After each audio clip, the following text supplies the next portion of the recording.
अज्ञानतिमिरान्धस्य ज्ञानाञ्जनशलाकया चक्षुरुन्मीलितं येन तस्मै श्रीगुरुवे नमः। नमो महावदन्याय कृष्ण प्रेम प्रदायते कृष्णाय कृष्ण चैतन्य नामने गौरतुषे नमः। हे कृष्ण करुणा सिंधु दीन बंधो जगतपते गोपेश गोपिका कांत राधा कांत नमोस्तुते। तप्त कांचन गौरांगी राधे वृंदावनेश्वरी वृषभानुसुते देवी प्रणमामि हरिप्रिये। तवैवास्मि ना जीवामि त्वया बिना इति विज्ञाय राधे त्वं नय मां चरणान्तिकं पूर्वे गौरचन्द्राय राधिकायै तदालये कृष्णाय कृष्णभक्ताय तद्भक्ताय नमो नमः। वाञ्छाकल्पतरुभ्यश्च कृपा सिन्धुभ्येव च पतितानां पावनेभ्यो वैष्णवेभ्यो नमो नमः। श्री कृष्ण चैतन्य प्रभु नित्यानंद श्री अद्वैत गदाधर श्रीवासादि श्री गौर भक्त वृंद हरे कृष्ण कृष्ण कृष्ण हरे हरे हरे राम राम राम हरे हरे। लाइट रहने दो, इसमें ग्लास पीछे का लाइट बंद। मैं सर्वप्रथम ग्रंथराज श्री जयधर्म तदे रचिता ओम विष्णुपाद सत्संग श्री भक्तिविनोद ठाकुर के श्री चरण कमलों में असंख्य कोटि दंडवत प्रणाम कर उनकी अहेतुकी कृपा की प्रार्थना करती हूँ। मैं मध्य गुरु पद्म नित्य प्रविष्ट ओम विष्णुपाद अष्टोत्तर शतर श्रीमद भक्ति वेदांत श्री नारायण गोसाई महाराज मध्य शिक्षा गुरु पद्म नित्य प्रविष्ट ओम विष्णुपाद अष्टोत्तर शतर भक्ति वेदांत श्री वामन गोसाई महाराज के श्री चरण कमलों में असंख्य कोटि दंडवत प्रणाम कर उनकी अहेतुकी कृपा की प्रार्थना करती हूँ। मैं उपस्थित श्रोता मंडली वैष्णवी सभी के लिए यथा योग्य वंदन अभिवादन दंडवत करती हूँ। इसमें पानी भर के स्टूल में यहाँ रख देना। हम जो मंजरी भाग की बात कर रहे हैं, श्रवण दशा, वरण दशा, स्मरण दशा, आपन दशा, संपत्ति दशा, ये इतना आसान भी नहीं है। मंजरी भाव इतना आसान भी नहीं है। हम बद्ध जीव हैं, माया से बंधे हुए जीव हैं। दिन रात नाना प्रकार की चिंताएं रहती हैं। गुरुदेव अपने लेक्चर्स में कहा करते हैं कि तुम लोग भगवान का नाम लेते हो लेकिन नाम अपराध करते हो। क्यों? क्योंकि नाम तो भगवान का ले रहे हो, चिंतन कर रहे हो विषयों का। कि गुरु जी की ये बात ठीक भी है। हम सब की यही हालत है, क्योंकि हम इस संसार को और इस शरीर को सत्य मान रहे हैं। इसके लिए इतनी बड़ी बड़ी बातें हमारी समझ में आएंगी भी नहीं और आ भी नहीं सकती हैं, लेकिन फिर भी हम प्रयास कर रहे हैं और हमारी कोशिश भी रह रही है कि हम इस विषय में कुछ करें। तो इसके लिए रास्ता हो जाता है हमारा मंत्र कितना जपें और मंत्र से कितना संबंध जोड़े, मंत्र से भगवान के साथ कितना संबंध। हमारे और बीच में मंत्र जो है, हम दोनों, हमारा और भगवान के बीच में क्या योजक है, जोड़ने वाला है। स्वाहा नमः हम इस तरह से करते हैं। किसको नमः, किसको स्वाहा, भगवान आपको। हम यदि इसमें पारंगत हो जाते हैं भगवान के साथ संबंध जोड़ने में, तो ये उच्चतम श्रेणी, उच्चतम कोटि तक हम पहुंच सकते हैं। लेकिन बद्ध जीव बड़ी बुरी हालत है। बात में चालाकी, धूर्तता, मक्कारी, ये सब उसके जीवन में है और वो उससे बाज भी नहीं आता। कितनी दफे मना करो, मत करो, झूठ बोलेगा, मानेगा ही नहीं। चोरी करे बिना मानेगा ही नहीं, इधर उधर बढ़ाए बिना मानेगा ही नहीं। उसको वही सब करने को आता है। और जो भक्त लोग हैं वो धीरे धीरे इन चीजों को छोड़ते चले जाते हैं। इन लोगों से रिश्ता भी छोड़ते चले जाते हैं। इन लोगों से बात करना तक बंद कर देते हैं। धीरे धीरे अपने आप को सिमट लेते हैं। तो भगवान ऐसे लोगों से बड़े खुश हो जाते हैं। फिर बुद्धि योगम, मैं फिर उसको क्या करता हूँ, ददामी, बुद्धि योगम तम ददामी। उससे क्या होगा, वो मुझे प्राप्त कर लेते हैं। तो ये जो बुद्धि योग हमें भगवान दे रहे हैं कि मंजरी भाव को हम समझने की कोशिश कर रहे हैं। हम क्वेश्चन आंसर्स भी करते हैं, प्रश्नों के उत्तर भी देते हैं, लेकिन हमारे हृदय में कितना आत्मसात हुआ, ये भी हमें ही सोचना होता है। हमारे लिए कोई दूसरा सोचने वाला नहीं है। हमारा कल्याण हमें ही करना है, कोई दूसरा नहीं करेगा। हमारा मन ही, भगवान गीता में कह रहे हैं, मन ही हमारा मित्र है और मन ही हमारा शत्रु है। तो इस सारी जो चीजें हैं वो मन की हैं। और ये मन का क्या है कि ये शरीर छूट जाएगा तो जो अगला शरीर है वो मन इसके साथ जाएगा। बाकी इंद्रिया वगैरह सब यहाँ पे खत्म हो जाएंगी। मनः षष्ठानि इंद्रियाणि च कर्षति, जो मन है और जो हमारी ये सब इंद्रिया है, इनके साथ मन जाएगा दूसरे शरीर में। मन कभी नहीं मरता, मन मरता ही नहीं है। मन को नियुक्त करना पड़ता है भगवान के चरणों में, तो फिर सब ठीक ठाक चलता है। तो भगवान के चरणों में मन कब नियुक्त हो जाता है? जब हम इलादनी शक्ति उनकी श्री राधा जी के प्रति हमारी ममता जाग जाती है। तो यहाँ पर वही बता रहे थे कि अहंता और ममता जब होगी, मैं और मेरापन होगा, तब हम इस स्थिति तक पहुंचेंगे। तो हम इसको पढ़ रहे थे कल।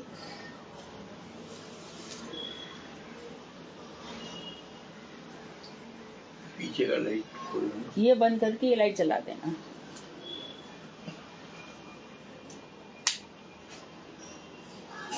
मैं पेज कौन से पेज पर थी दीदी? हरे कृष्णा 646 पर थी। 646 पर। तो हम यही से शुरू करते हैं कि भाव के साथ नाम स्मरण कैसा होता है, कृपया इसे स्पष्ट करें। तो पहले चित्त के, उसमें फिर प्रोसेस बताए क्या करना होगा। पहले चित्त के उल्लास के साथ नाम करो। उल्लास उस दिन भी बताया था, जोश रहे, उत्साह रहे, उल्लास रहे। भगवान क्या हमें नहीं देख रहे, ये पूरा रहना चाहिए। भगवान को पाने के लिए हमारे उल्लास रहे। जैसे घर में किसी का विवाह होता है ना, कितना उल्लास सब में छा जाता है। नाच की प्रैक्टिस, गाने की प्रैक्टिस, ये वो जाने क्या क्या क्या क्या। और इतने बड़े जो भगवान है, उनके प्राप्त करने के लिए हम कितने मरे मन से करते हैं, कितने मरे मन से करते हैं। एक विवाह होता है, लाखों करोड़ों ऐसे ही खर्चा कर डालते हैं। और ठाकुर जी के लिए धाम जाना, यात्रा जानी, ये करना है वो करना है, हम कंजूसी करते हैं। बहुत सारी बातें हैं। तो चित्त के उल्लास के साथ काम करो, पहला प्रोसेस है। पहले चित्त के साथ उल्लास के साथ नाम करो। दूसरा प्रोसेस है, फिर उल्लास में ममता का प्रयोग करो, प्यार के साथ ममता। तो क्या क्या करना है? फर्स्ट स्टेप है नाम करो, लेकिन कैसे? उल्लास के साथ, जोश के साथ, खुशी के साथ। कभी कभी स्वामी महाराज, नारायण गोसाई महाराज, इनकी कभी कभी ऑडियो रिकॉर्डिंग आती है जिसमें लोग कितनी जोर जोर से भजन कर रहे हैं।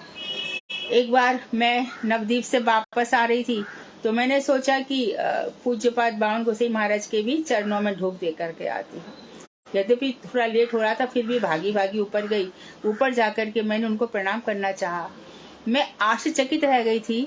लोग आ रहे थे, जा रहे थे, उनको किसी से कोई कंसर्न नहीं था। वो बस ऐसे मुंह ऊंचा करके, उनका मुखारबिंद ऊपर की दृष्टि ऊपर की तरफ थी। वो जोर जोर से हरे कृष्णा कृष्णा कृष्णा हरे हरे, हरे राम राम राम हरे हरे। क्या अनुभूतियों के साथ वो भजन कर रही थी, कौन सी अनुभूतियां उनमें हो रही थी। तो पहली बात है, नाम करो, उसमें उल्लास रहे, जोश रहे, उत्साह रहे। और फिर इस उल्लास में और एक चीज जोड़नी है, वो है ममता।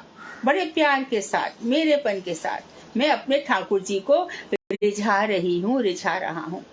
ऐसे नाम जाप करके मेरे जो राधा विनोद बिहारी हैं, राधा रमन लाल जी हैं, राधा गोविंद देव है, राधा गोपीनाथ है, राधा मदन मोहन है, राधा श्याम सुंदर है, किशोरी माधव है, वो मेरी पुकार सुनेंगे। और पुकार सुन करके किससे सुनेंगे? मेरी ममता। क्यों? ममता देख ली उन्होंने, अरे हृदय में मुझसे बहुत अधिक प्यार करता है, मुझसे बहुत अधिक प्यार करता है। तो बस, तो एक चीज हो गई उल्लास, और दूसरा हो गया ममता, और फिर तीसरी चीज हो गई विश्रम्भ। अब विश्रम्भ का भी संयोग करो, पूर्ण विश्वास, पूर्ण श्रद्धा। तो नाम में उल्लास रहे, ममता रहे, विश्रम्भ, पूरा विश्वास, पूरी दृढ़ श्रद्धा रहे कि भगवान के अलावा मेरा कोई नहीं है तो कोई नहीं, पर रियलाइजेशन नहीं हो रहा है। संसार में जो भी हमारे लिए 1% भी काम कर रहा है, सोच लेना वो स्वार्थ की सिद्धि कर रहा है।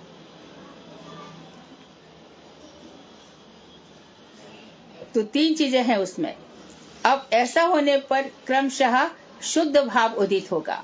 फिर हमारे चेतो दर्पण मार्जनम, जो महाप्रभु जी को चाहिए, वो हमारे चित्त रूपी दर्पण का मार्जन हो जाएगा। जितने भी कलमश हैं, जितनी भी हमारी वांछाएं हैं, कामनाएं हैं, ना जाने क्या क्या है, वो सब मिट जाएंगे, खाली शुद्ध नाम रह जाएगा। और उसके पश्चात होगी भावापन दशा। भावापन दशा होगी, सच्ची बात पूछो तो यही एक स्टेज है, यहाँ पर स्वरूप सिद्धि हो सकती है, यहाँ पर मंजरी भाव की प्राप्ति हो सकती है भावापन दशा में। स्मरण के समय में भाव का आरोप मात्र होता है। तो इसके पहले जो स्मरण की दशा थी, हम कह सकते हैं कि वो भावुक हो गए हैं, आरोप है। जैसे हम किसी पर आरोप लगा देते कि भैया झूठ बोलता है, आरोप लगाया पर सिद्ध नहीं हुआ ना। इसी प्रकार से स्मरण दशा में हम कह सकते हैं कि इसको भाव हो गया, लेकिन आरोप मात्र है। वास्तव में तो इस दशा में जब ये तीन चीजें हो जाती हैं, उत्साह, ममता, विश्रम्भ, तब जाकर के हमारी भावापन दशा होती है। स्मरण के समय में भाव नहीं होता, भाव का आरोप मात्र होता है। भावापन काल में शुद्ध भाव का उदय होता है। जब ये भाव हो जाता है, भाव से युक्त हो जाते हैं हम, तब शुद्ध भाव, तब शुद्ध भाव होगा। यानी ये तीन दशाओं में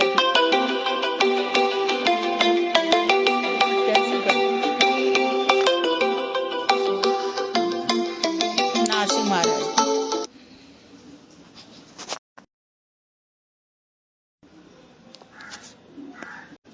जो लोग फेसबुक पर हैं जरा मुझे बताएं, क्लास कंटिन्यू है ना?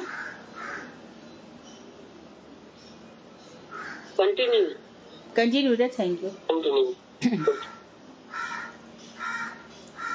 भावापन काल में शुद्ध भाव का उदय होता है, इसे ही प्रेम कहते हैं। अब ये प्रेम तो तीन दशाएं आ रही थी, साधन, भाव भक्ति और प्रेमा भक्ति। यहाँ पर प्रेम होता है इस स्टेज पर आकर, जहाँ पर स्थायी भाव दृढ़ता पूर्वक हो गया, स्थायी भाव दृढ़ता पूर्वक हो गया, मधुर रस में हमारी पूरी आस्था हो गई। अब हमारा जो नाम से प्रेम हो रहा है, अब हमें समझ में आएगा कि नामाचार्य हरिदास ठाकुर कैसे 3 लाख नाम जप कर रहे होते थे, कैसे। अब हमें समझ में आ गया कि अरे मैं क्यों एक क्षण भी व्यर्थ मेरा क्यों जाना चाहिए, कितना मैं जी लूंगा, कितना जी लूंगी मैं, आखिर कितना, क्यों मैं वेस्ट करूं, किसके लिए, कौन है। फिर ये समझ में आने लग जाएगा। और धीरे धीरे अब हम इस स्टेज पर आ गए कि हमें भाव भक्ति हुई। अब भाव भक्ति के बाद जो नेक्स्ट स्टेज है और जो एकदम लास्ट अल्टीमेट स्टेज है, वो है प्रेमावस्था, प्रेमा भक्ति। अब भगवान से प्रेम हो गया। अब प्रेम में फिर तो जिसका भी प्रेम देखो, चाहे रही मुसलमान रहे तो क्या हुआ, छोड़ छाड़ दिया। रसखान मुसलमान रहे तो क्या हुआ, सब छोड़ दिया। किसी को भी देख लो, महाप्रभु के समय जितने भी भक्त थे सब आ लिए। तुलसीदास, सूरदास, वल्लभाचार्य जी के अष्टकवि, ये सब के अंदर क्या था ऐसा? ये 3 चीज थी। उत्साह बहुत था, इतना उत्साह था सख्य भाव में। वल्लभाचार्य जी के जो 8 सखा थे, इसमें से गोविंद दास थे, कुंभन दास जी भी थे। तो गोविंद दास में आप गोविंद कुंड में देखेंगे कि रोज गोविंद दास स्नान के लिए जाते थे, तो हमारे कृष्ण कन्हैया उनको रोज एक कंकड़ी मार दिया करते थे। 6 दिन तक चला, उन्होंने कुछ नहीं कहा।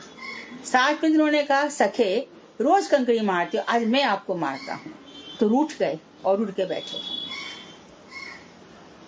तो जिस तरह से इनका सखा भाव में उत्साह देखा जाता है, मंजरी भाव थोड़ा और भी उससे ऊंचा है। वात्सल्य रस की घटना मैंने स्वयं देखी हुई है। हमारी गली में जमुना दादी थी, है ना, तो उनका बेटा जमुना जी के रोज घाट धोता था। यदि कोई उनसे कह दे ना तू घाट धोने जा रहे हो, कभी मैं जमुना जी के चरण पखार रहा हूँ, जमुना जी के चरण पखार रहा हूँ, ये ममता है। जब वो पधार रहे थे यहाँ से, तो द्वारकाधीश के मुखिया जी से स्वप्न में भगवान ने, खुद द्वारकाधीश ने 4 बजे कहा था, आज जन्नू मेरे पास आ जाएगा, तू उसको यहाँ से चन्ना में तो तुलसी लेके जाना, मेरा चन्ना में तो तुलसी उसके मुंह में दे देना। पुष्टि होती है इस बात की कि चन्ना में तो तुलसी हमें रोज लेना चाहिए। जैसे कि कोई एक टैबलेट हम ले लेते हैं, उसका 24 घंटे असर होता है, उसी प्रकार रोज हम प्रातः राधा कुंज यमुना जी का जल और तुलसी ले लेते हैं, तो इसका 24 घंटे असर रहेगा ही रहेगा। ये ध्यान रखना चाहिए। तो उनके जमुना दादी बहुत वात्सल्य भाव से सेवा करती थी। तो रोज सुबह आकर के दिखाती थी कि देख, तेरे सामने कल मैंने रेती पहुंची थी ना, सब साफ किया था, आज फिर से रेत आ गई। रोज मेरी धेली पे खेलने आता है। ये 1 या 2 का किस्सा थोड़ी है, हजारों किस्से, लाखों किस्से भरे पड़े हैं। ब्रह्म व्याप्त सर्वत्र समाना, प्रेम से प्रकट होए हम जाना। प्रेम है मुख्य चीज, उनसे हमारा प्रेम होना मुख्य चीज है। प्रेम के बिना वो कहीं टिकते भी नहीं है। हम कितने उदाहरण देखते हैं, ना दुर्योधन क्या टिके। अच्छा, द्वारका में भी बार बार क्यों जा रहे हैं? हस्तिनापुर भाग रहे हैं, बार बार भाग रहे हैं। पांडवों से उनको जो प्रेम मिल रहा है, अर्जुन से जो उनका सख्य भाव है, और वहां पे भी रह करके ब्रज में जा रहे हैं। फिर बलराम जी भी आ रहे हैं। बलराम उनकी गोपियों को ढांढस बताते हैं कि वो आएंगे। प्रेम का हिसाब वो बड़ा तगड़ा रखते हैं। तो भाव भक्ति और प्रेमा भक्ति, हम में से अधिकांश हमारी अनर्थ निवृत्ति भी नहीं होती। बहुत बुरा मानने की बात है, लेकिन सच है। साधु संग भी भगवान दे देते हैं, भजन भी हम शुरू कर देते हैं, लेकिन अभी अनर्थ नहीं मिट रहे हैं। तो अभी थोड़े समय पहले बताया था, 5-7 लाइन पहले, उत्पात लेकर आती है भक्ति। यानी कि हम भजन कर रहे हैं, हमारे पास मर्सिडीज हो जाए, हम भजन कर रहे हैं, हमारे पास कार बंगला हो जाए, हम भजन कर रहे हैं, हमें जाने कितनी चारों तरफ मेरा नाम हो जाए, मैं कुछ भी दूं तो मेरा नाम पुकारा जाए। ये सब अनर्थ है, सारे की सारे। देखो, एक बात समझ लो, ये जो नाम है ना, ये जो शरीर का है, ये नाम हमारे माँ बाप ने दिया। मानो किसी को हमारा नाम पसंद नहीं आ रहा, उसने हमारा नाम छोटा कर दिया। किसी का बहुत बड़ा नाम है, रामेश्वर नाम है, तो उसका नाम रामू कर दिया। नाम बदलने से कुछ नहीं होता, ये शरीर तो वैसे ही वैसा रहा। फिर हम नाम के लिए क्यों मरते हैं?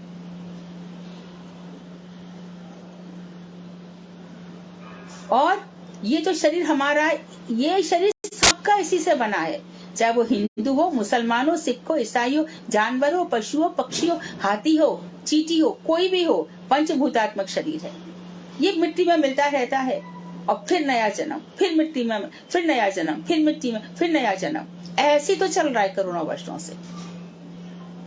नहीं उसमें शांति आ रही है। कितने सारे लोग थे जो भगवान श्री राम के साथ चले गए थे, कितने ही सारे लोग फिर से आ गए, कितने ही सारे जीव हैं अपना उद्धार करने वाले। हम जब सुबह जय जयकार करते हैं तो हम कहते हैं अनंत कोटि वैष्णव वृंद की जय। अनंत कोटि वैष्णव है, उसमें से हम एक तरफ, एक कोने में पड़े हैं, लेकिन ठाकुर जी की निगाह है, इसलिए हम ये सब कर रहे हैं। उन्होंने हमें नहीं छोड़ा है, वो हमारे हृदय में आकर के बैठे हैं। तो हृदय क्यों इतना सुंदर ये हृदय है, जहाँ पर कमल खिला हुआ है, कमल के नीचे पराग है, कमल के मध्य में पराग है, और पराग में दोनों ठाकुर ठाकुरी बैठे हैं। अष्टदमल क्या है, सब अष्ट सखियों के साथ। तो हमें इनसे प्रेम करना होगा, इनसे। और जब हृदय में आकर भगवान बैठ गए, तब दुनिया कहाँ आती है? दुनिया बिल्कुल क्षार हो जाती है, भस्मीभूत हो जाती है, धराशायी हो जाती है, खंड खंड हो जाती है, कुछ नहीं रहता। तब लगता है कि हम सही चल रहे हैं। तो भक्ति विनोद ठाकुर कह रहे हैं कि पहले स्मरण में रखते भाव का आरोप है, भाव होता नहीं है। आरोप सिद्धा भक्ति होती है ना, आरोप कर दिया भक्त लेकिन वास्तव में भक्त नहीं है। तो भावापन काल में शुद्ध भाव का उदय होता है। जो शुद्ध भाव आ गया, ये शुद्ध भाव किसके अंदर, हृदय में आया? हम कहते हैं वसुदेव जी के हृदय में। वसुदेव जी के अंदर में विशुद्ध सत्व था। कौन सा सत्व? विशुद्ध सत्व। अच्छा, वो क्या सत्वगुण तमोगुण रजोगुण वाला? नहीं, सत्वगुण वो वाला भी नहीं, विशुद्ध सत्व। इस विशुद्ध सत्व में ध्यान रखिए, जोश उत्साह उल्लास होता है, उसको विशुद्ध सत्व कहते हैं। यदि इतना उत्साह वसुदेव जी में नहीं होता कि आनंद निधान श्री कृष्ण आ रहे हैं, और वसुदेव का दूसरा नाम आनक दुंदुभी है, जिनके जन्म लेने पर नगाड़े बजने लगे थे, दुंदुभियां बजने लगी थी, इसके लिए उनका नाम आनक दुंदुभी है। लेकिन क्या हुआ, उनके अंदर विशुद्ध सत्व क्या है? इतना उत्साह और जोश है कि मेरे घर में कृष्ण आएंगे, ले तू मार ले, मेरे बेटों को मार ले चल। इतना उत्साह था। जा करके कंस को दिया, ले पहला मार, दूसरा मार, तीसरा मार। कौन अपने हाथ से अपने बेटी को देता है? लेकिन यहाँ विशुद्ध सत्व है। यहाँ पे ठाकुर जी प्रकट हो गए। वो प्रकट होंगे तो हो जाए जो कुछ भी हो जाए। इसी प्रकार देवकी भी, वो भी अपने हाथ से अपने पति को दे देती हैं, जाओ ले जाओ। तो ये विशुद्ध सत्व भाव होता है। और जब इसमें शुद्ध भाव, ये शुद्ध भाव का उदय होता है, जहाँ पर बस जहाँ देखो तहाँ श्याममयी है। भगवान श्री कृष्ण चारों तरफ दिखाई देते हैं, इसे ही प्रेम कहते हैं। यही उपास्य का निष्ठा क्रम है। उपास्य जो हमारे ठाकुर जी हैं, जिनकी हम उपासना कर रहे हैं, उनको प्राप्त करने का, उनकी निष्ठा का ये क्रम है। कौन सा? श्रवण दशा, परण दशा, स्मरण दशा और अब आपन दशा या भावन दशा। यहाँ पर अब हमारी स्वरूप सिद्धि हो सकती है। हम कौन है, कौन सी मंजरी है। जब ये ऐसा सब हो जाएगा तो भगवान प्रकट कर देंगे, करेंगे ही, क्योंकि सिस्टम ही वही है। यदि कोई पूछे कि हमें मंजरी भाव हमारे गुरु देंगे, यहाँ पर जरूर है। भक्ति प्रभु ठाकुर ने वर्णन किया है कि गुरु गोस्वामी ने विजय को मनोरमा नाम की मंजरी दिया, लेकिन ये निश्चित है कि अब जो गुरु वर्ग है हमारे प्रभुपाद जी से लेके कोई भी ने किसी को मंजरी भाव दिया नहीं है। मानो किसी को नाम दिया है, बहुत सारे नाम दिए हैं, जो नित्य सेवा के नाम है। तो बहुत से लोग ये सोच सकते हैं कि मुझे नाम, मानो हरिदास नाम दिया है, मैं भगवान का दास हूं, तो क्या उसको मंजरी भाव नहीं होगा? क्या वो राधा जी की उपासना नहीं करेगा? क्या वो वहीं तक रह जाएगा? किशोरी दास मानो किसी को नाम दिया, तो किशोरी दास हो गए, वो कृष्ण की उपासना नहीं करेगा? तो वहां पर ये जो नाम दे दिए गए हैं वो ठीक है, इसलिए दिए गए हैं कि हम अपने पुराने नामों को भूल जाएं। पुराने नामों से बहुत रिलेशन रखते हैं, कोई मामा आ गया, कोई मौसा आ गया, कोई फूफा आ गया, कोई बुआ आ गई, इसलिए नाम हटा देते। अब मेरा एक परिचय है, जहाँ से मेरा नित्य जगत का धाम शुरू है। अच्छा, नित्य धाम का हमारा संबंध शुरू है, इसके लिए नाम है। लेकिन उपासना तो मेरी किशोर किशोरी की है ना, मंजरी भाव तो वहीं से आने वाला है। नाम होने तो कुछ भी।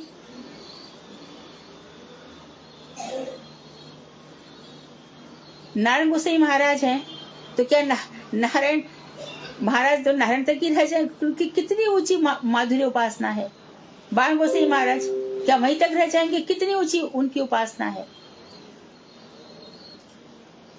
तो इस बात का ध्यान रखें, शुद्ध भाव जरूरी है। भावापन काल में शुद्ध भाव का उदय होता है, इसे प्रेम कहते हैं। यह उपासक का निष्ठा क्रम है। इस व्यापार में उपास्य निष्ठा का भी एक क्रम है। तो बता दी कि उपासना तो हम समझ गए, श्रवण दशा, वरण दशा, अब उपास्य निष्ठा भी बता दीजिए। तो कह रहे हैं, यदि तुम असंकुचित विकसित प्रेम दशा प्राप्त करना चाहते हो तो श्री रघुनाथ दास गोस्वामी का उपदेश ग्रहण करो, जो उन्होंने मन शिक्षा के 30 श्लोक में बताया है, उसको सुनो।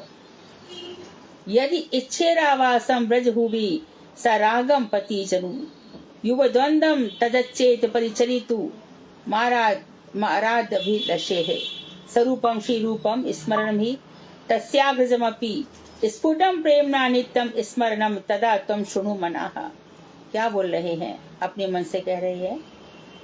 अर्थात यदि तुम प्रेम के साथ, बड़े राग के साथ, हे मन मेरे मन सुन, तू यदि बड़े प्रेम के साथ ब्रज में विलास करना चाहते हैं और यदि जन्म जन्मांतर में ब्रज जुगल की साक्षात विवाह विधि रूप बंधन से रहित परकीय परिचर्या करने की अभिलाषा करते हो, मन को पहले बताए कंडीशन, तुम क्या क्या चाहते हो। तुम यदि प्रेम के साथ, किशोर किशोरी के साथ, प्रेम के साथ विलास करना चाहते हो। हम गुरुदेव से कहते थे कभी कभी है ना, ऐसे हमेशा के लिए नहीं है, मैं यूनिवर्सल बात नहीं कर रही हूँ। गुरुदेव बाकी बैल के दर्शन करेंगे, बेटी माँ किशोरी जी तो है नहीं। अभी देखो किशोरी जी उनके नथ में, तो गुरु जी मुस्कुरा देते, कुछ बोलते नहीं थे। ऐसा नहीं कुछ नहीं चाहते थे, पर कभी कभी भाव में। तो वृंदावन में श्री रूप गोस्वामी आ गए, श्री निवासाचार्य आ गए, लोकनाथ गोस्वामी आ गए, भूगर्भ गोस्वामी आ गए, चक्रवर्ती ठाकुर आ गए, बलदेव विद्याभूषण, मध्वाचार्य जी के शिष्य थे। वृंदावन में आकर के यहाँ की रज में लोटपोट लगाने लगे, सेवा कुंज जीवन को देख करके। तो यदि तुमको वास्तव में ब्रज के ठाकुर ठाकुरानी से प्रेम है और तुम वास्तव में निवास करना चाहते हो, एक बार और तुम चाहते हो कि तुम्हारे कितने भी जन्म हो जाए, कितने भी जन्म जन्मांतर हो जाए, जो हमारे ब्रज युगल हैं, युगल राधा और कृष्ण, उनकी साक्षात विवाह विधि रूप बंधन से रहित, मेरे युगल युगल की कभी विवाह हुआ ही नहीं। वो दोनों विवाह में बंधे ही नहीं। विवाह में बंध जाते तो ठाकुर जी मथुरा द्वारका कैसे जाते? और किशोरी जी को जो विरह भाव का अनुभव हुआ है, विरह में बहुत ज्यादा आनंद है, क्योंकि विरह में कृष्ण की स्फूर्ति होती है। सारा गीत गोविंद विरह में लिखा गया, जिसका महाप्रभु जी ने खुद आस्वादन किया।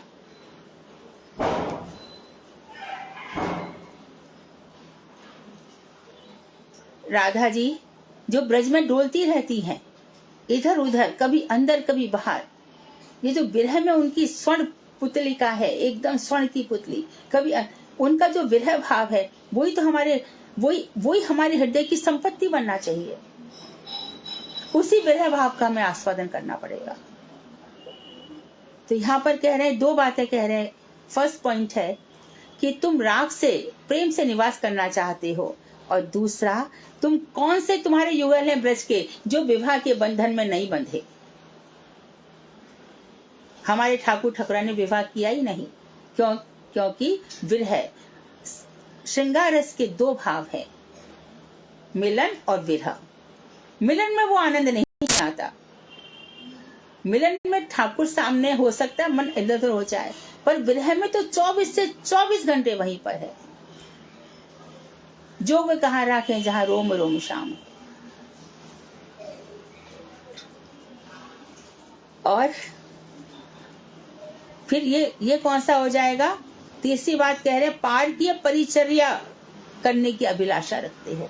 परिचर्या, सेवा कौन सी? पार की है। यानी कि तुम्हें अब वो गोपी भाव, मंजरी भाव प्राप्त हो गया है कि तुम ब्रज में किसी की बेटी हो, किसी गोप के यहाँ तुम्हारा विवाह हो गया है, परंतु उससे मेरा मन नहीं लगता। अरे औरों की तो बात छोड़ दो, ब्रह्मा जी है ना, उनकी पत्नी गायत्री, वो भी परकिया रस से उपासना करती है। मतलब वो कहती है, ये ब्रह्मा चार मुंह वाला है, ब्रह्मा चार मुंह वाला है, मेरा इससे मन नहीं लगता। मुझे तो जो बंशी बजाने वाले त्रिभंगी लाल है, रत्नारे नेत्र वाले हैं, बिंब फल है जिनके, सुंदर सी नासिका है, मकराकृति कुंडल पहने हैं, नील वर्ण है, घुंघराले बाल है, बड़ा सुंदर उनका वक्षस्थल है, कौस्तुभमणि है, शिवस चिन्ह है, मुझे तो वही अच्छे लगते हैं। और गायत्री आ गई ना, काम गायत्री के रूप में। आप धीरे धीरे मंत्र जपते जाओगे, हमें कोई थोड़ी बताता है। कौन बताएगा ये चीजें? कहाँ लिखी है बोलो तो? भजन करने से सब प्रकट होता है। कहाँ से वेदांत भी मैंने कहाँ से लिख लिया, कहाँ से कर लिया। मैं बताना चाहती हूँ तुम लोगों को, भजन करो, भजन में ही सब कुछ है, सब अर्थ प्रकाशित होते हैं। तो बात यहाँ पर आई, राग के साथ ब्रज में निवास करना चाहते हो, पहली बात। दूसरी बात, जन्म जन्मांतर में हमारे जो ठाकुर ठाकुरानी ने उन्हें विवाह बंधन में नहीं बंधे। क्यों नहीं बंधे? क्योंकि विरह रस का आस्वादन करना है। जब किशोरी जी रोती हैं, तो जो अश्रु गिरते हैं ना, तो उसका जो रसास्वादन श्री कृष्ण करते हैं, तब उनके चरणों में गिर जाते हैं। राधे, मैं इतना प्रेम कहाँ से लाऊं? तब महाप्रभु बन करके आ जाते हैं। इस भाव में मैं रसास्वादन करूंगा, तब मैं वृंदावन देखूंगा। फिर जगन्नाथ जी को देखते हैं, कैसे विस्फारित नेत्रों से जगन्नाथ जी ने अपनी कथाएं सुनी है, और खुद जाकर के वहां फिर उनको विरह भाव आता है। आलारनाथ जी में जाके पछाड़ खा के गिरते हैं, धरती पिघल जाती है। गदाधर जी जो राधा जी के आवेश में देखते रहते हैं। रसास्वादन करो तो भी हे चैतन्य महाप्रभु, जो विरह मैंने झेला है ना, उस तक तुम पहुंच भी नहीं पाओगे।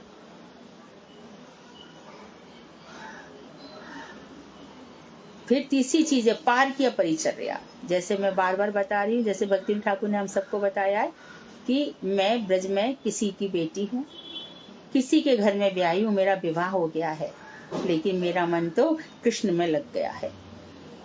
तो क्या करो? श्री स्वरूप गोस्वामी तथा रघुनाथ दास गोस्वामी कह रहे हैं, श्री स्वरूप गोस्वामी तथा गण के साथ श्री रूप एवं श्री सनातन गोस्वामी को, जरा लाइट जलाना, स्पष्ट प्रेम के साथ नित्य स्मरण करो। तो श्री स्वरूप गोस्वामी का स्मरण करो, श्री रूप गोस्वामी का स्मरण करो, श्री सनातन गोस्वामी का स्पष्ट प्रेम के साथ नित्य स्मरण करो।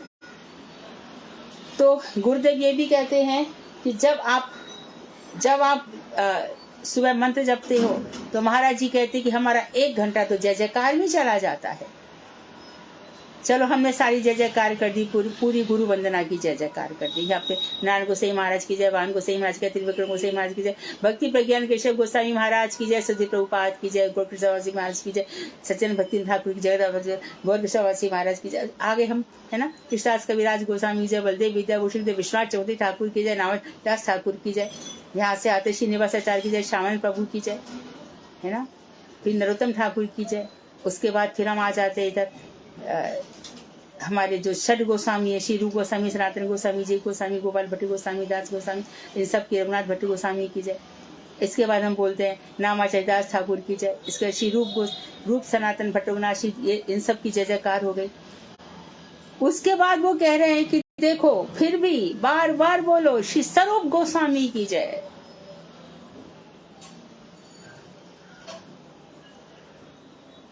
रघु के स्वरूप महाप्रभु जी ने रघुनाथ दास गोस्वामी की पोटेंसी देकर उनको स्वरूप दामोदर जो ललिता जी के अवतार उनके हाथों में सौंप दिया था। ललिता जी ने उनके भावों का पालन किया था। हमारे भावों का पोषण भी कौन करेगा? ललिता जी का आवेश है जिनके अंदर, स्वरूप दामोदर। इसलिए स्वरूप दामोदर की जय जयकार करो और उनके स्वरूप दामोदर के जितने भी गण हैं, अर्थात ललिता जी के जितने भी गण हैं, उनके साथ जय जयकार करो। श्री रूप गोस्वामी, रूप मंजरी, सनातन गोस्वामी का हमें स्पष्ट प्रेम के साथ नित्य स्मरण करो।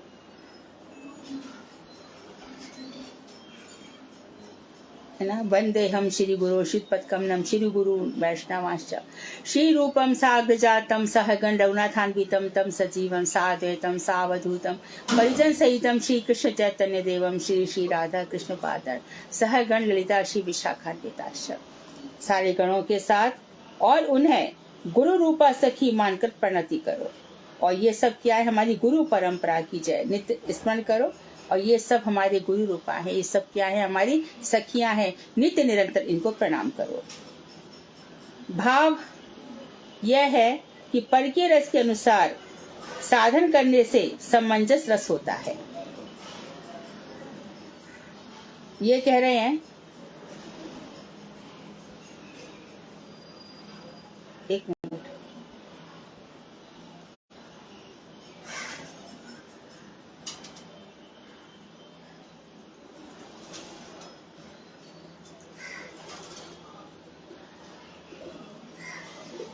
भाव यह है कि स्वकीय रस के अनुसार साधन करने से समंजस रस होता है।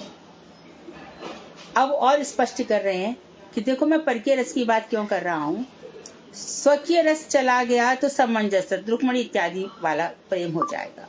भगवान से भी प्रेम, फिर महलों की भी देखभाल करनी है, बच्चों की भी देखभाल करनी है, जिसमें युगल सेवा का भाव संकुचित हो जाएगा। तो दोनों हमारे राधा कृष्ण हैं, दोनों की उपासना तो हो जाएगी कम, और समंजस रस यानी कि रुक्मणी इत्यादि से हमारा, रुक्मणी इत्यादि के समान हमारा प्रेम हो जाएगा। तो वहां पे क्या होगा कि रुक्मणी श्री कृष्ण की उपासना करती हैं, और ब्रज की उपासना कैसी है? जहाँ पर हम राधा और कृष्ण दोनों की उपासना करते हैं। हम राधा जी की उपासना क्यों करते हैं? क्योंकि हमने उनसे परकीय रस की पद्धति सीखी है, और वहां पे नहीं किया तो रुक्मणी के पास क्या होगा? समंजस रति हो जाएगी।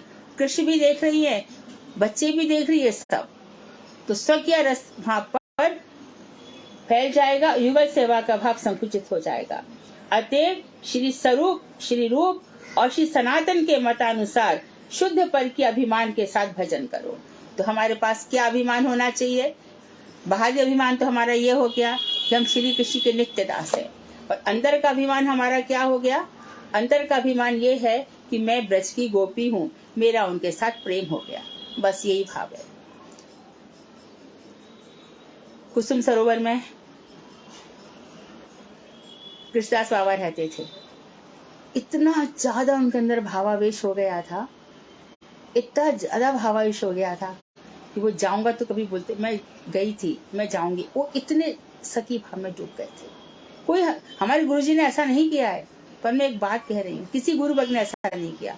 ये तो वल्लभाचार्य जी भी अंत में इतने डूब गए थे कि जूड़ा बांधने लग गए थे, हाथों में कंगन पहनने लग गए थे, विभिन्न प्रकार की मालाएं पहनने लग गए थे। तो ऐसे उनके बहुत सारे भाव हुए हैं। तो पंखा तेज कर, जिसमें युगल सेवा का भाव संकुचित होता है।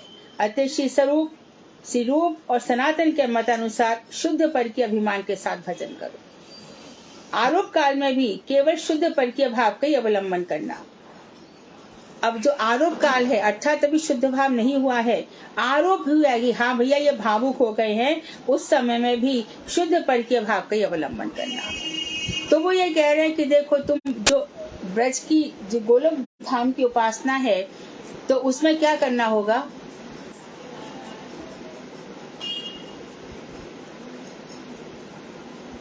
गोलोक धाम में जाना है तो परकीय भाव से ही स्थान है, वहां कोई और स्थान मिलेगा ही नहीं। जो परकीय भाव से गोपाल मंत्र जप रहा है, परकीय भाव जिसके हृदय में प्रकट हो गया, वो गोलोक धाम जाएगा। और जो समंजस रति वाले, वो द्वारका में रह जाएगा। द्वारका में तो कृष्ण खुद ही कितने कम रहते हैं, तो भाग भाग के इधर चले आते हैं।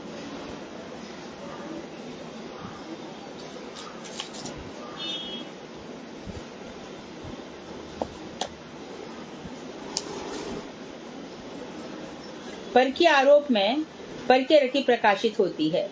तो आरोप यानी कि ये परकीय रस, आरोप लगा है ये परकीय रस के हैं, तो परकीय रति एक दिन प्रकाशित हो ही जाएगी। और परकीय रति से परकीय रस, तो रति मतलब प्रेम, और प्रेम में फिर क्या होगा? परकीय रस भी प्रकाशित हो जाएगा। और ब्रज में अप्रकट लीला का नित्य रस है, वही ब्रज में अप्रकट लीला का नित्य रस है। तो बता दिया उन्होंने, जो प्रकट लीला में जो होगा वही अप्रकट लीला में भी होगा। अप्रकट लीला का नित्य रस समंजसा रस नहीं है, वहां पर परकीय रस है। गोलोक धाम में परकीय रस है। अब कोई ये पूछ ले कि वह जटिला कुटिला ये सब है, वहां सब भाव से है जरूर। जो ऊपर है वही नीचे है, नीचे का जगत ऊपर की छाया मात्र है। तो वही ब्रज में अप्रकट लीला का नित्य रस है, जो अप्रकट लीला जिस समय प्रकट नहीं हो रही है गोलोक धाम में। अब बता रहे हैं कि अष्टकाली लीला का भी शुद्धिक्रम बता दीजिए क्या है। तो बता रहे हैं कि अष्टकाली लीला में सब प्रकार की रस विचित्रता का वर्णन करके रूप गोस्वामी ने ये बताया है। वो कह रहे हैं कि कृष्ण लीला संपूर्ण चिन्मयी होती है, अतएव अतल अपार और छोर रहित होती है। कृष्ण लीला का कोई तल नहीं होता, क्योंकि रस हो, इतना रस है कि उसमें तल नहीं बताया जा सकता। अतल होती है, अपार उसका कोई पार नहीं होता, और उसका कोई किनारा भी नहीं होता, कोई और छोर, एंडलेस है। प्रपंच में रहने वालों के लिए अतल होती है, क्योंकि प्रपंच को भेद कर शुद्ध अप्राकृत तत्व में प्रवेश करना दुष्कर है।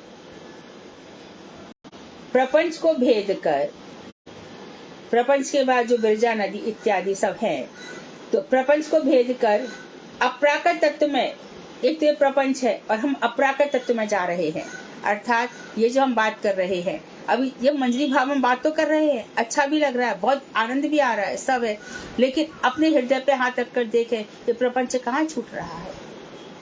सुन रहे हैं और क्या सोच रहे हैं? किसी जन्म में हो जाएगा, कभी ना कभी तो हो जाएगा, इस समय ये तो कर ले। सुन लिया है, समझ लिया है। हम में से कितने से ऐसे लोग हैं, नहीं, अभी इंस्टेंट इमरजेंसी है भाई, इंस्टेंट इलाज कराना पड़ेगा। महाराज जी कह देना कि जितने भी ये लाया हूं मैं सबके, हमारा मठ क्या कर रहा है, यहाँ पे हमने आईसीयू डिपार्टमेंट खोल रखा है, यहाँ सबकी चिकित्सा चल रही है। जब मठवासियों के लिए गुरुदेव ऐसा बोल रहे तो हम जो इतने प्रपंच में रह रहे हैं, हमारे लिए कहाँ से इतना आसान होगा।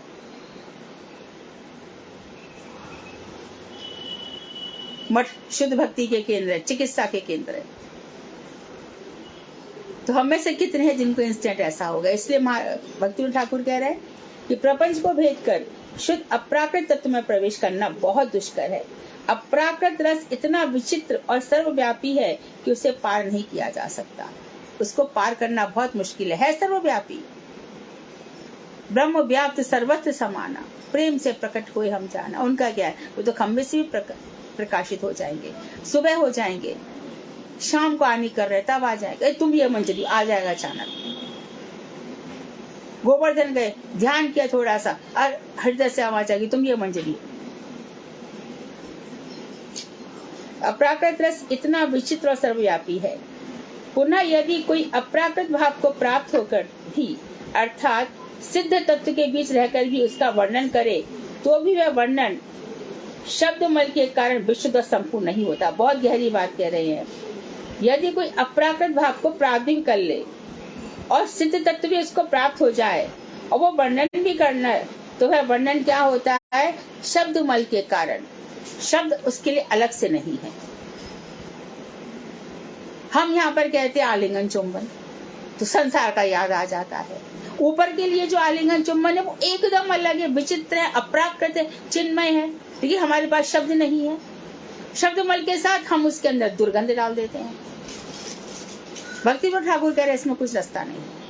फिर वो हृदय हमारा जितना चिन्मय होगा वहां उतना चिन्मय रस यहाँ पे प्रतिफलित होगा। तो शब्द मल के कारण विशुद्ध और संपूर्ण नहीं होता, पूरी तरह से उसका वर्णन नहीं किया जा सकता। और तो कह रहे क्या, स्वयं भगवान भी जब उसका वर्णन करते हैं तब श्रोता और पाठकों के प्रपंच दोष माया दोष के समीप, श्रोता और पाठकों के समीप ये अप्राकृत रस का वर्णन दोष युक्त ही प्रतीत होता है। भगवान भी आकर के कह दें तो भी उसमें दोष निकाल ही लेंगे।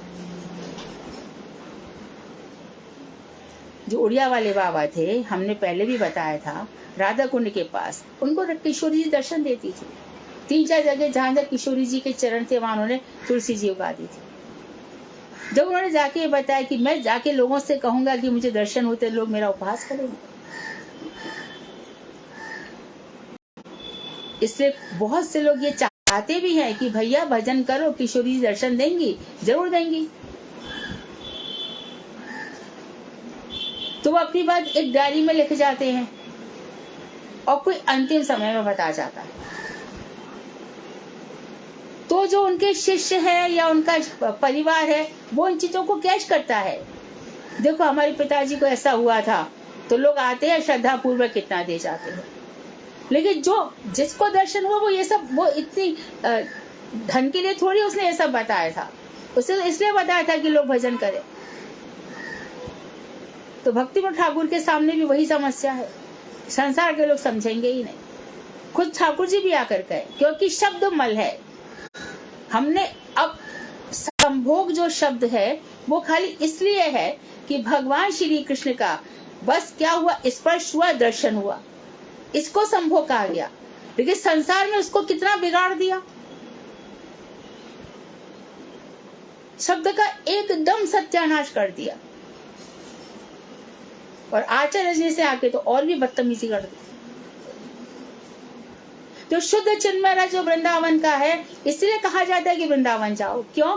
वहां की सेवा कुंज का जब रज, यहाँ क्योंकि सेवा कुंज रज अभी भी वर्तमान है, वहां पे भी पत्थर नहीं ढले हैं, पास पास में पत्थर लग गए। जिस दिन वहां भी पत्थर दब जाएंगे वो रज भी मुश्किल हो जाएगी। उनको देख करके लगता है कि निधिवन को देख करके लगता है कि रज, उस रज को छू करके ऐसा लगता है।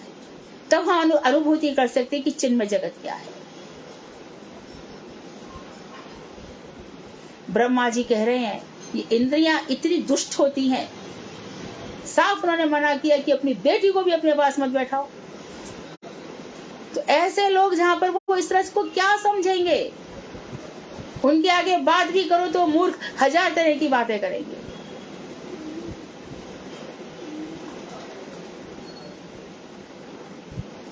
कितने ऐसे मूर्ख है कि गौड़ी संप्रदाय में तो ऐसा होता है, वैसा होता है, यहाँ तो ऐसा होता है। अरे मूर्ख, तुम क्या समझेगा?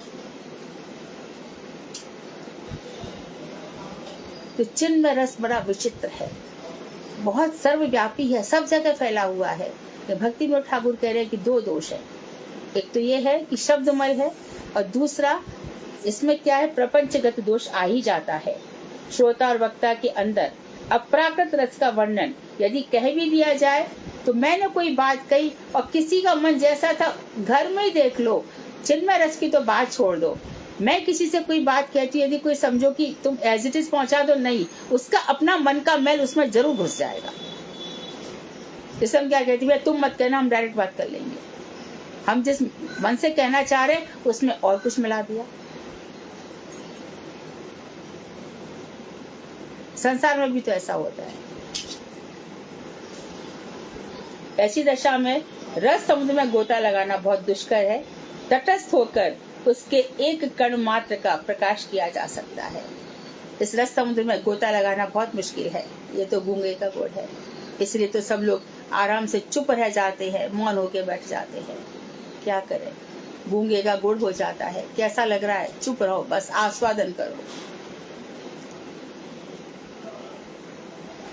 बाहर प्रपंचात्मक व्यवहार करो, अंदर ही अंदर उसमें गोते लगाते रहो। उसमें हमारा अधिकार है, उसको अधिकार को कोई छीन नहीं सकता। दूसरों को दिखाने की जरूरत ही नहीं है। और वैसे भी भक्ति कपूर की गंध के समान है, जैसी बाहर आई उड़ जाएगी। इसको जितना छुपा के रख लो उतना अच्छा है। मंदिर है ना, उसमें एक दीपक जला दिया। कैसा दीपक जला दिया? अखंड दीपक। लौ जल रही है, जलती जा रही। इसी प्रकार हमारे हृदय में बस प्रेम की, रस की लौ जल रही है और वो जलती चली जाएगी। बस अब ये तो जब जलेगी, जब ये शरीर खत्म हो जाएगा, आत्मा जब निकलेगी, तो ये लौ सीधी वहीं पर जाएगी और वहां पर हमारा गोपी स्वरूप प्रकट होगा। ये आत्मा का प्रकाश है, होगा ही। जिसकी जैसी साधना है उसको वैसा ही फल है। तब फिर किस उपाय से हमें अप्राकृत रस की प्राप्ति संभव है? तो गोस्वामी कह रहे हैं कि मधुर रस, मैंने पहले ही बताया, अपार है, इसकी तुलना भी नहीं है और दुर्विगाह है, यानी इस बहुत ही दुष्कर है, इसको ग्रहण करना बहुत मुश्किल है। कृष्ण लीला ही वैसी है, परंतु हमारे कृष्ण में दो असीम गुण हैं। अब वो उन्होंने नेगेटिव पॉइंट बता दिए, अब थोड़ी सी दया कर रहे हैं।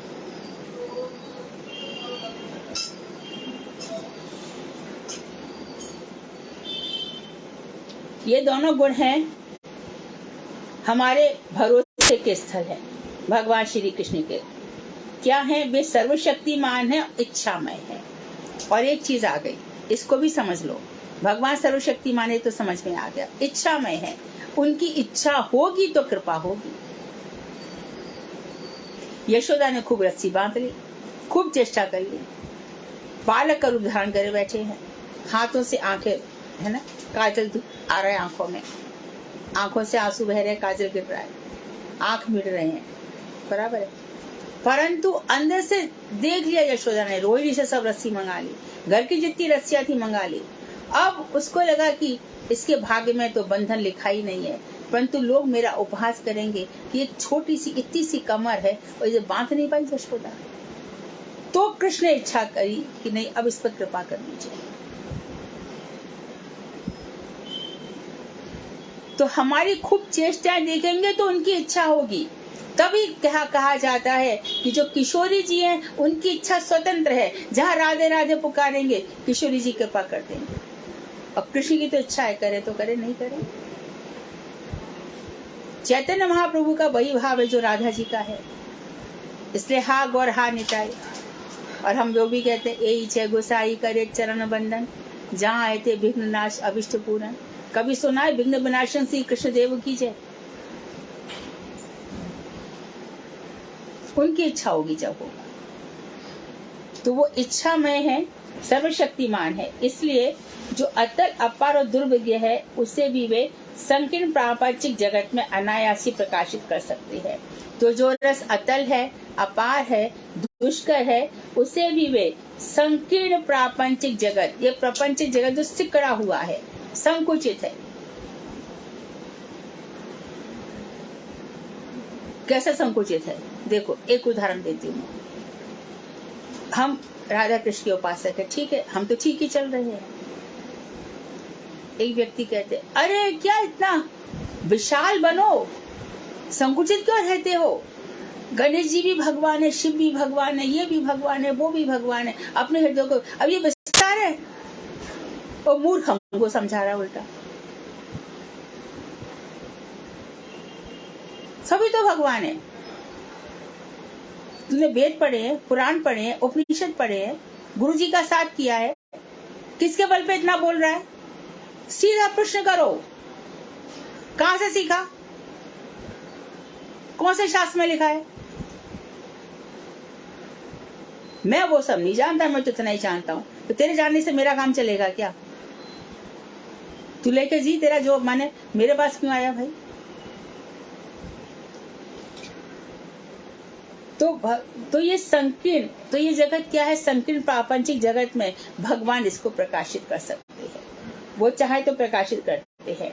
प्रपंच अत्यंत तुच्छ होने पर भी वे अपने सर्वोत्तम भाव को प्रपंच में लाने की इच्छा करते हैं। प्रपंच है ना, इतना तुच्छ है, बेकार का, या गिलानी गिलानी, घृणा ही घृणा है, कुछ भी नहीं है, तो भी भगवान ने बनाया हुआ है। इसलिए भगवान कभी कभी उस रस को यहाँ पर ले आते हैं। भगवान कहते ब्रह्मा जी जाओ, ये वेद है, मेरे निश्वास हैं। व्यास जी के रूप में आ गए भगवान, प्रकट करो संसार में।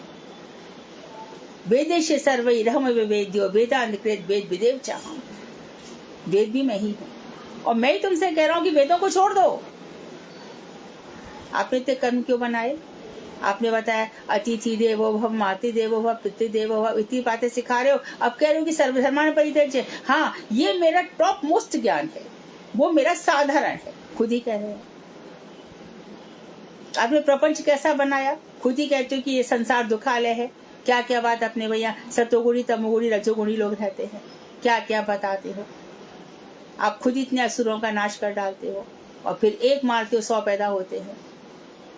तो कह रहे फिर भी ऐसे प्रपंच में भगवान श्री कृष्ण ऐसे रस को प्रकट कर सकते हैं।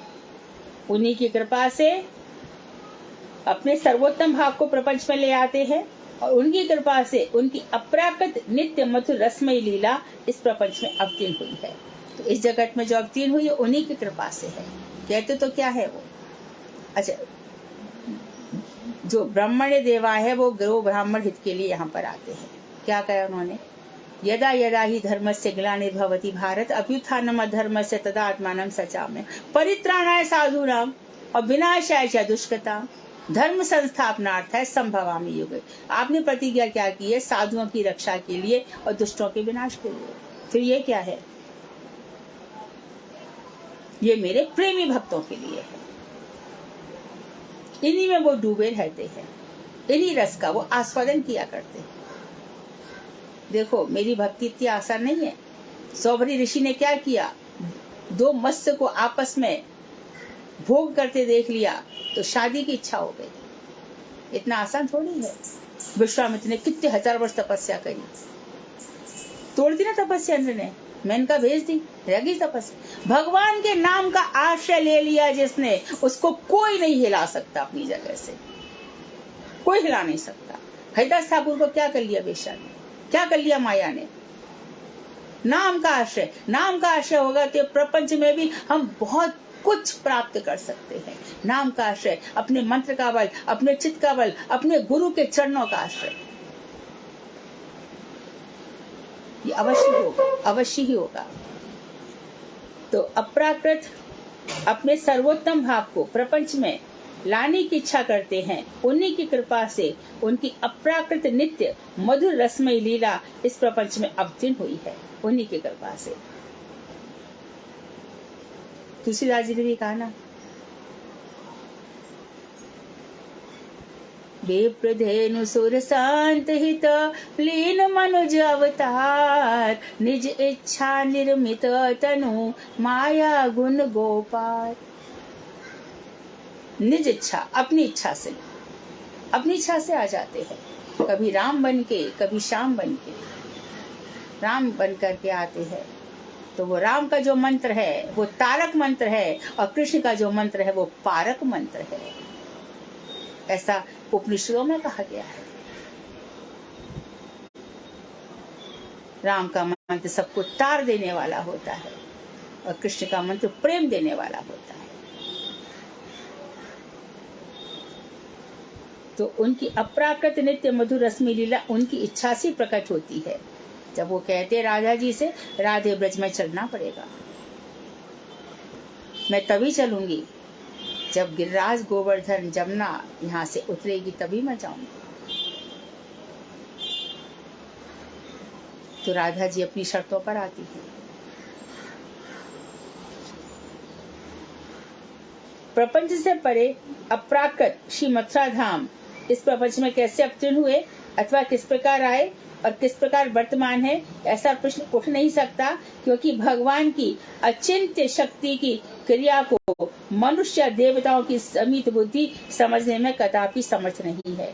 यदि आप प्रश्न करो कि प्रपंच जगत इतना खराब है, इस प्रपंच में मथुरा धाम कैसे आ गया, और मथुरा धाम प्रपंच में कैसे आया अथवा किस प्रकार से आया, और किस प्रकार आज भी वर्तमान है कृष्ण के जाने के बाद भी।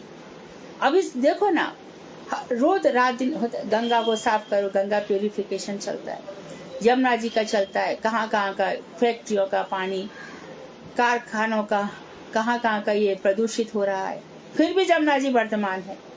तो वो कह रहे हैं कि हम ये बात का जवाब नहीं दे सकते, मनुष्य की सीमित बुद्धि इन सब का उत्तर नहीं दे सकती, देवता भी इसका उत्तर नहीं दे सकते।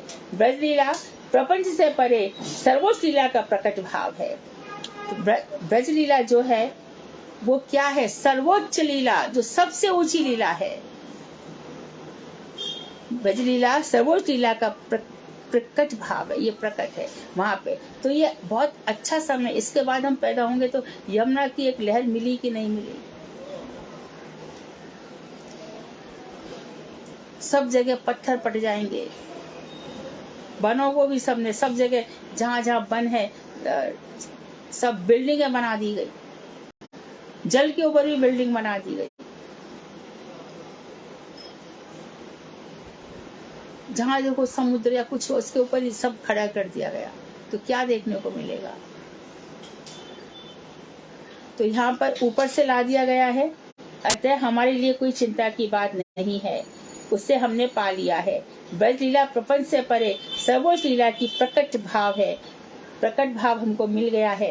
अब हमें कोई चिंता की बात नहीं है। भैया इसको संभालो, अपनी झोला माला झोली संभालो, इसको रखो, रस में रहो, प्रेम से रहो, तब तो मिल गया। जिस दिन गोपी भाव प्रकट होगा हो जाएगा, हमको क्या है, हम तो चरण रज में रहेंगे, हमारा तो वही संपत्ति है। विजय बोले यदि प्रकट लीला अप्रकट लीला दोनों एक ही है, तब उनकी क्रमोन्नति कैसे संभव है। आप कह रहे हो कि प्रकट लीला ही अप्रकट लीला है, तो उनकी क्रमोन्नति कैसे संभव है। तो इस प्रश्न का उत्तर कल। वांछा कल्पतरुभ्यश्च कृपा सिन्धुभ्येव च पतितानां पावनेभ्यो वैष्णवेभ्यो नमः।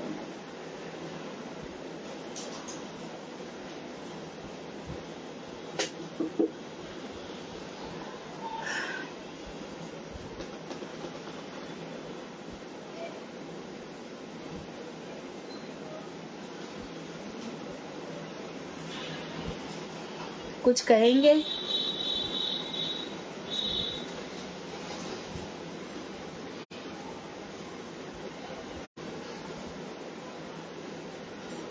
हरे कृष्णा दीदी। हरे कृष्णा। दीदी मुझे पूछना है कि जब हम माला करते हैं तो हमारा मन इधर उधर क्यों भटकता है। सर कितने जन्मों से ये मन है ना, जाने क्या क्या करता चला आ रहा है। इसीलिए इस मन को बिल्कुल उठा उठा के यहाँ वहां से लाके भगवान में रख दो। उसको दो चार है ना डंडे लेके बैठ जाओ, उसकी बराबर पिटाई करो मन की। बहुत दिनों से ना, अनादिकाल से हम जी रहे हैं, मर रहे हैं, ना जाने क्या क्या अनुभव हुए हैं, ना जाने किन किन यातनाओं से, किन किन पीड़ाओं से हम जूझे हैं, गुजरे हैं। ना जाने क्या क्या देखा है, कभी स्वर्ग उठाए, कभी नरक डुबाए, कभी स्वर्ग जैसे सुख मिले हैं, तो मन हमारा वही सब चिंतन करता रहता है इतने जन्मों से, क्योंकि मन कभी मरता नहीं ना। तो इस मन को, ये तो नहीं मरेगा, इसको हम मारेंगे। बिल्कुल भागने मत दो फिर यहाँ आने वहाँ। करते हुए भी ऐसा ही होता है, बहुत हाँ। कंट्रोल करते हैं फिर भाग जाता है, फिर हाँ, पता नहीं वो होगा, जरूर होता होगा। रहता है। हाँ, जरूर होगा, लेकिन उसको पकड़ के बैठना है। उसको बोल तू भाग जा, चल, फिर भी मैं और जोर से भजन करो। फिर धीरे धीरे आप देखेंगे 2-4 महीने में कहीं भागते ही नहीं है। जब कृष्ण का, तो आपको इतना इतना ज्यादा अश्रुओं की धारा बहने लगेगी, कंठ गदगद होने लगेगा। धीरे धीरे वो स्टेज आएगी ही, सबको आती है, यूनिवर्सल प्रोसेस है।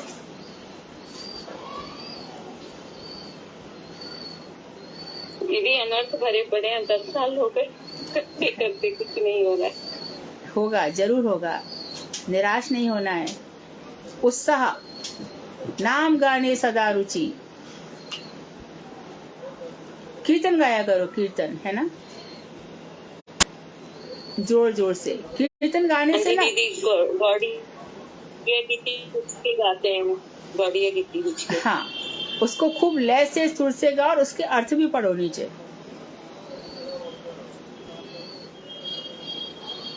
हाँ जी। महाराज जी का फेवरेट भजन था, श्री रूप मंजरी पद सही मोर संपद, सही मोर भजन पूजन। फिर इन सब की याद करो। फिर जब भी कोई भी विरह तिथि आ जाए वैष्णव ठाकुर की, तो गाओ, जय अनिल प्रेम धन करुणा प्रचुर, खेन प्रभु को था गेला आचार्य ठाकुर, कहाँ मोर स्वरूप रूप, कहाँ सनातन, कहाँ भट्ट रघुनाथ पतित पावन। बैठ करके विरह में गाओ अपने गुरु जी को। ये एक एक विरह तिथि पालन करेंगे, ये सब करते चले जाएंगे ना, और उन्हीं का जो प्रसाद है वही हम पाएंगे। जो कुछ है उनको करते चले जाएंगे, सर्वस्व अर्पण करते चले जाएंगे, तो एक दिन वही की वही रह जाएगा। तो यशोदा ने इतनी रस्सियां बांधी, अपने भी तो कुछ करना पड़ेगा। मोबाइल देखना कम करो, फेसबुक दीदी मोबाइल तो उतना ही देखती हूँ जितना वर्क प्लेस का जरूरत है, उससे ज्यादा नहीं, या फिर जो भी कथा वगैरह ही सुनते हैं सब वैष्णवों की। हाँ, और वो कुछ ठीक है, नहीं। वो ठीक है, वो ठीक है। दीदी जब माला करते हैं फोन को दूर रख देते हैं, लेकिन ऐसा मन करता है भाग के फोन को उठा लो। नहीं उठाना, उठाना ही नहीं, उस समय बिल्कुल मत उठाना। धीरे धीरे ना आसक्ति इतनी होनी चाहिए, नाम गाने सदा रुचि, ये फालतू मेरा समय बर्बाद करेगा और कुछ नहीं। जी दीदी। अपने आप को मजबूत करो, करते शुरू कर दो, अब देर मत करो, बहुत देर हो चुकी है, ढल जाओ इसमें। जी दीदी। दीदी हाँ। मुझे शालू दीदी ने ऐड किया था इसमें। किसने? शालू ने शालू दीदी ने ऐड कर दिया तुम्हें? हाँ जी। हाँ हाँ, क्या अभी नाम है? जगन्नाथपुरी गए थे ना, उससे पहले किया था। हाँ हाँ, क्या नाम है तुम्हारा? मेरा गुरुदेव ने तो प्रेमलता दिया है, वैसे पूनम तोमर है। अच्छा अच्छा, ठीक ठीक।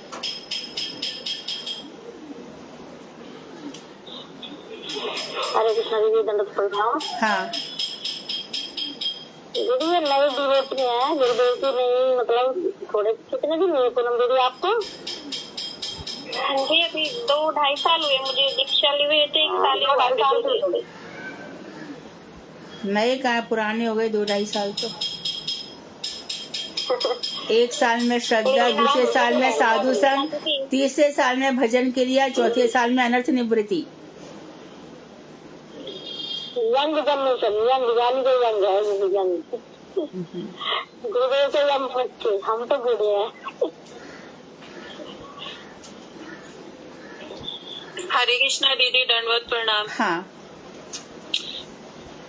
दीदी मैं पूनम दीदी से ये कह रही हूँ कि मन तभी हमारा स्थिर होगा जब हम हर दिन दीदी की कथा सुनते हैं, और वो हर दिन हमें एक चीज तो जरूर आचरण करना चाहिए, तो अपने आप हो जाएगा। और दीदी हमेशा हमें बताती हैं कि हमें कुछ नहीं करना है, हमें अपना भजन अच्छे से करना है, थोड़े ही करें मगर हमें अच्छे से करना है ना।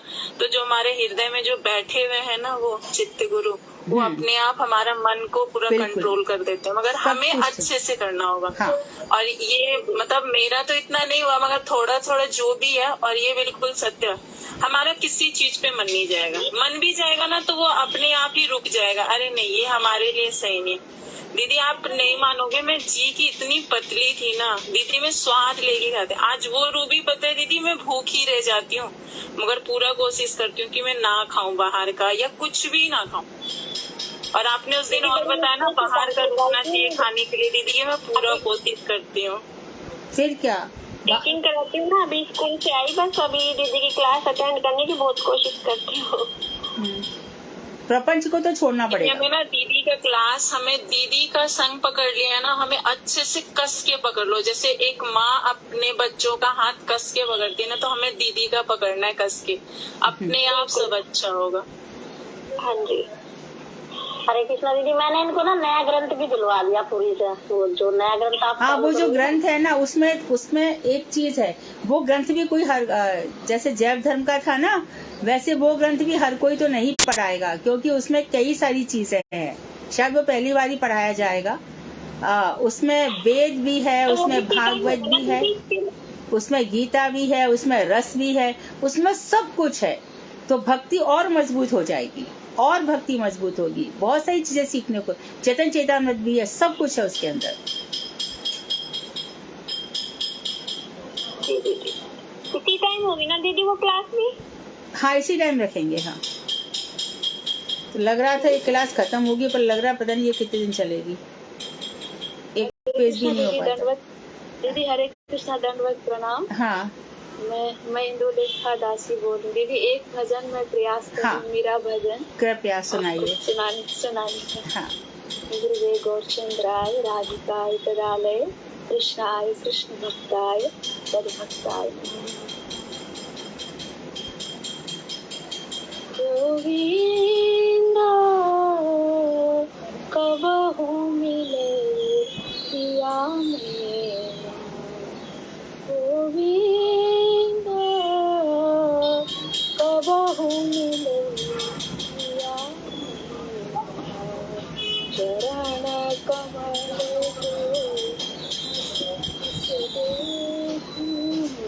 चरण कमल को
बहुत सुंदर, वेरी गुड, अच्छी आवाज है, नाइस। कोई और सुना रहा है? हरे कृष्णा दीदी, दंडवत प्रणाम। हाँ दीदी एक बंगाली भजन है, हाँ, कबे हबे हेन दशा मोर। वाह, बहुत सुंदर था। कबे हबे हेन दशा मोर, कबे हबे हेन दशा मोर। Page number 56। तजी जड़ आशा विविध बंधन, छाड़ी संसार घोर, कबे हबे हेन दशा मोर, कबे हबे हेन दशा मोर। वृंदावन भेदे नवदीप धामे, बांधी बकुटीर खानी, शचिर नंदना चरण आश्रय, शचिर नंदना चरण आश्रय, करीब संबंध करीब संबंध माही, कबे हबे हेन दशा मोर, कबे हबे हेन दशा मोर। जानवी पुलिने चिन्मया कानने, बशिया विजन स्थले, कृष्ण नामामृत निरंतर पीबो, कृष्ण नामामृत निरंतर पीबो, डाकिबो गौरांग डाकिबो गौरांग। आप सब लोग भी साथ में गा सकते हैं। हबे हबे हेन दशा मोर, कबे हबे हेन दशा मोर। हा गौरानी ताई तोरा दूटी भाई, पतित जनेर बंधु, अधम पतित आमि हे दुर्जन, अधम पतित आमि हे दुर्जन, आओ मोरी कृपा सिंधु, आओ मोरी कृपा सिंधु, कबे हबे हेन दशा मोर, कबे हबे हेन दशा मोर। कांदिते कांदिते शूला क्रोश धाम, जानवे ओ भाया कूले, भ्रमिते भ्रमिते कब भाग्य फले, भ्रमिते भ्रमिते कब भाग्य फले, देख के छूतारू मोले, देख के छूतारू मोले, कबे हबे हेन दशा मोर, कबे हबे हेन दशा मोर। हा मनोहर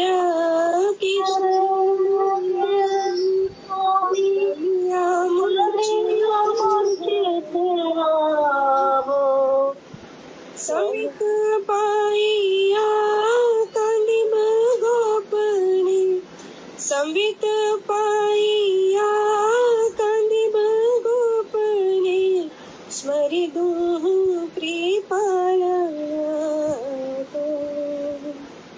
स्मरिदु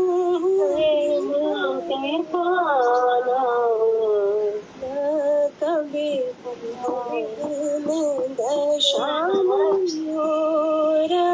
कभी हबहीन दशमो। बहुत सुंदर आवाज है, बहुत बढ़िया, बहुत सुंदर, बहुत अच्छा। हरे कृष्णा दीदी। हाँ, दीदी टाइम है, मैं भी एक कीर्तन करूं कि कल करूं? कल गाओ रूबी। हाँ ठीक है दीदी, ठीक। हाँ हरे कृष्णा दीदी, दंडवत प्रणाम। हाँ। वाञ्छाकल्पतरुभ्यश्च कृपा सिन्धुभ्यश्च पतितानां पावनेभ्यो वैष्णवेभ्यो नमः। हरे कृष्णा दीदी हरे कृष्णा। हरे कृष्णा दीदी दंडवत